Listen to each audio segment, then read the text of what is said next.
Hey guys, Mark the Chef here, and I'm once again in the kitchen with Mr. Scott from Welcome Home Beef. He has another awesome cut of beef that he's introduced me to. Hey, thanks Mark, glad to be here again. Yes, sir. Really appreciate you having us back. So what I want to introduce today is a cut called the Bistro Filet. Now, if you look at these medallions, they look like Tenderloin. That's what I thought it was when I first saw him. Cooks like a filet, pretty much tastes like a filet. It's about half the cost of a filet. I'm gonna show you how to season it up, sear it, and you're gonna be really happy with it. You've piqued my interest because I've never heard of this before, let alone taste it. So I'm really looking forward to this. Today, we've got a little beef fat here, and so the first thing we're gonna do is we're gonna just moisten the tops of them just a little bit. This keeps them from sticking to the pan and also allows the salt and pepper to stick to them really well. Okay. This beef has an exceptional taste to it where it just doesn't need a lot of seasoning, but again, hey, it's your beef, it's your kitchen, you season it how you see fit. So I have a nonstick pan on medium to medium high heat. I'm gonna take these and I'm gonna place them in the pan, starting at 12 o'clock, then 1 o'clock, then 2, 3, and going in a clockwise pattern, just so I can keep track of what got cooked first, and so nothing is overcooked or undercooked. Okay, these have been cooking for 2 to 3 minutes. It's getting a good sear on them, so I'm gonna go ahead and flip them. Going in the same clockwise pattern.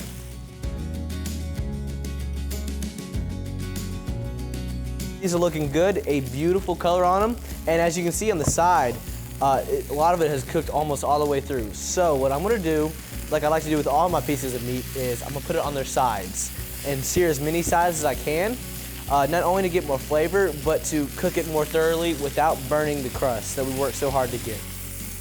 Yeah, you're doing an awesome job. Thank you.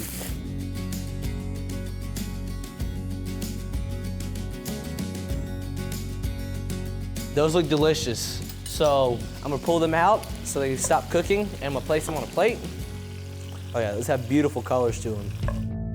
Okay, Mr. Scott, they've cooked. We let them rest for about 10 minutes so the juices are evenly distributed. Now I want you to do the honors and slice one open. All right, I'll do it. They look fantastic. I think you have done a great job. Which one would you like me to slice? So I like a lot of steak, so I'm gonna say the biggest one, Okay. of course. All right, sounds good.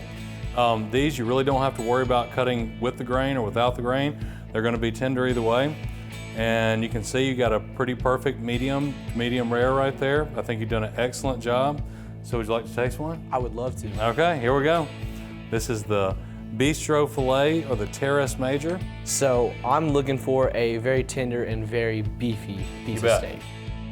Right off the bat, it is so incredibly beefy. Like, it was delicious. It is perfectly tender. I see why you call it the Bistro Filet. I'm actually kind of mad I have not heard of this or had it before now. So, 17 years without this is kind of a bummer, but from now on, I might have found a new favorite kind of steak. That is delicious. Yep, you bet. It's been my favorite for quite a while.